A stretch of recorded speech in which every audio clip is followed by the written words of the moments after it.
the first ever woman Vice Chancellor of the Jawaharlal Nehru University. She was also very keen to come, but yesterday only I met her in her office. She couldn't be with us here. She is in another program right now, and she would have been very happy to come. We will be meeting again tomorrow to her in her office.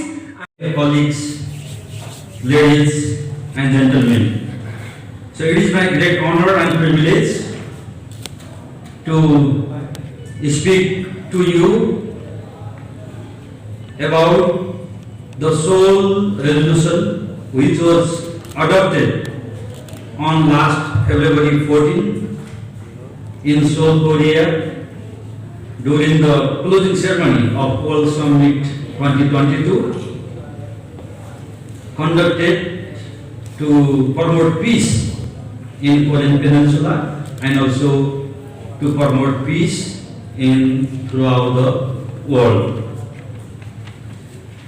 There were 85 foreign and former heads of state and government who spoke at the summit, either physically or virtually, and also we had participants from 157 countries that had diplomatic relations between both South and North Korea. And this summit passed 17-point resolution, which is called Seoul Resolution. It is printed and available for everyone, especially our media friends. You can find in your table. And I would like to just go quickly to highlight those 17 points. I arrived yesterday from Nepal, so coming to India is always feeling settled home. Actually, Prime Minister Honorable Narendra Modi ji was in Nepal in Lumbini just a couple of days before to observe the Buddha Purnima Day together with our Nepalese Prime Minister Honorable Sherbahadur Deubaji. Of course, India and Nepal are two different sovereign states, but culturally we are always one. So we are very much grateful on behalf of Nepalese people to the people and the government of India, especially Honorable Prime Minister Narendra Modi ji, for all the contributions and support that his government extended for the well-being of Nepal. So with this, so now let me introduce the Seoul resolution, which was adopted recently, just 2 months back in Seoul, Korea. There were 3 principal co-organizers of the World Summit. First, Mother Moon. After our founder, Father Moon, passed away in 2012, then Mother Moon took the leadership of the Universal Peace Federation, and as a widow, as a woman, she has been doing excellent job. Already Ambassador K.V. Rajan also mentioned that doing her best to really promote peace throughout the world. So she was the host of the World Summit, and together with her, we had 2 co-hosts, the Prime Minister from the Kingdom of Cambodia, Honorable Hun Sen. Actually, we also had recently virtual talk between Prime Minister and Honorable Narendra Modi ji just last week. I guess they had a talk because the Cambodia is Asian chair, and Prime Minister Hun Sen is really doing his best to bring prosperity in Asian community and peace in the world. So he was one of the co-chairmen of the organizing committee, and of course his royal government. And together with him, the former Secretary General Ban Ki-moon, who also comes from Korea. So he was one of the co-hosts of the World Summit 2022.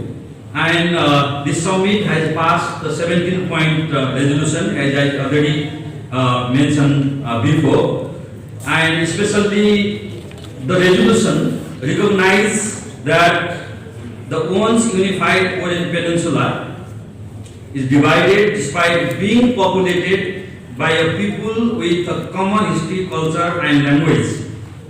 And also the resolution acknowledging that the bitter suffering and distrust between the people of the two Koreas, and believing that the peaceful unification of the Korean Peninsula is imperative for peace and stability in the Asia-Pacific region and beyond.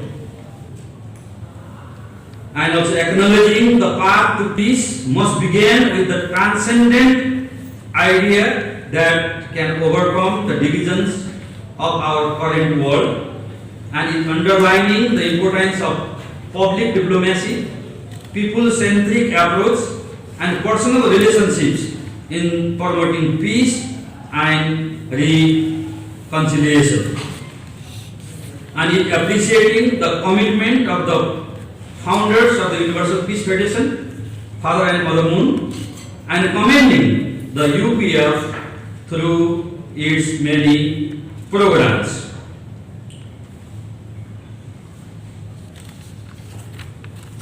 And it also acknowledging the value of UPF collaborative and multi-sectoral approach to peace through its primary associations.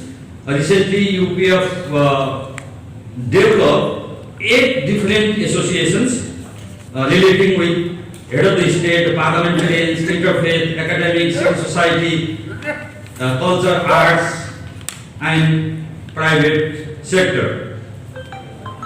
Also recognizing that the UPF's World Summit series contribute to the advancement of sustainable peace, stability, and mutual prosperity on the Korean Peninsula. So with this, we passed the 17-point resolution. So I just like to go quickly to highlight one sentence each in the resolution. Firstly, the summit participant urged the two Koreas and the international community to pursue bilateral and multilateral diplomatic approaches to avoid military confrontations and denuclearization of the Korean Peninsula. Secondly, the participant called upon the parties concerned to pursue constructive dialogue with mutual respect. And thirdly, the resolution promote confidence building measures, trust building programs, and preventive diplomacy. Fourth, call upon all parties concerned to officially end the state of war mindset. And fifth, offer proposals and platforms to constructive dialogue and consultation based on the spirit of friendship and brotherhood. Sixth, explore ways to turn the demilitarized zone (DMZ) into a peace park.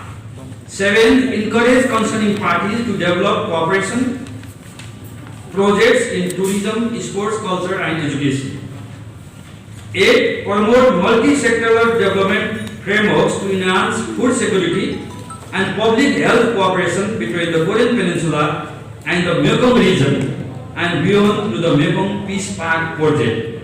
Mekong region means there are different countries in the Mekong river, starting from China to Myanmar, Vietnam, Laos, Thailand, Cambodia. So there is special actually mechanism within government also, and UPF is invited officially to become the partner of this Mekong initiative, and we are promoting Mekong Peace Project based in Cambodia. Ninth, work towards the normalization of the relation between the two Koreas, and 10th, strengthen multi-sectoral dialogue and collaboration on cultural connectivity. And 11th, encourage the international community to support the principles of zero tolerance for war. 12th, support a two-state towards one nation, one peninsula, one people, One heritage to serve as a bridge of trust connecting the two Koreas. And 14th, support the construction of the Korea-Japan undersea tunnel. This is a project actually initiated by our founder, Father and Mother Moon.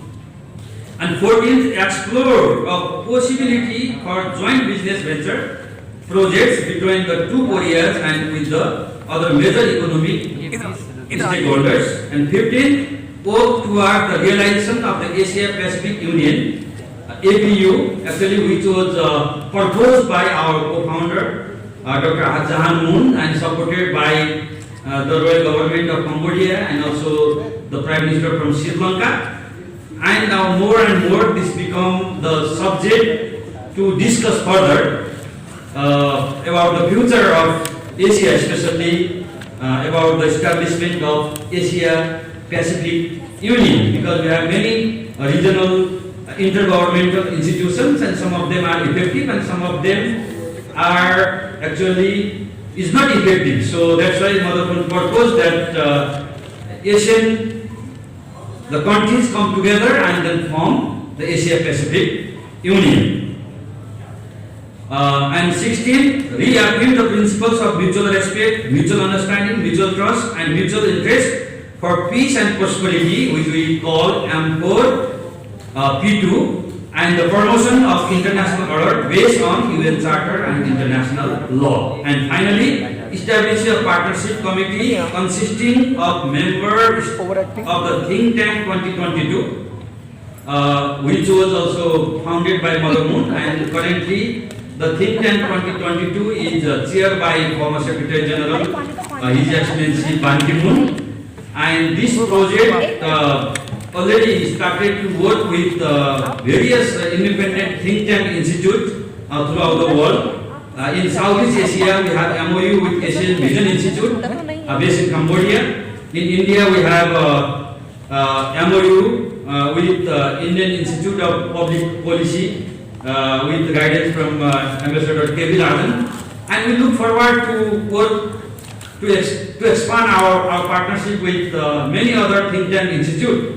For example, maybe our Honorable Felicitation is here, Delhi Study Group, the India Foundation, which also UPF started to participate. So we like to further expand our MOU with various independent think tank institutes, and also UPF associations and other stakeholders to carry out an action plan for the peace projects and other proposals to be adopted in contributing to the realization of sustainable peace, prosperity, progress on the Korean Peninsula and beyond. So with this, so please find the resolution, and then when you have time, you can go through more region and in throughout the world. So I am grateful and honored to be here, and I thank Universal Peace Federation, India, and Ambassador K.V. Rajan and Krishna Adhikari for organizing this program. Thank you very much. I conclude.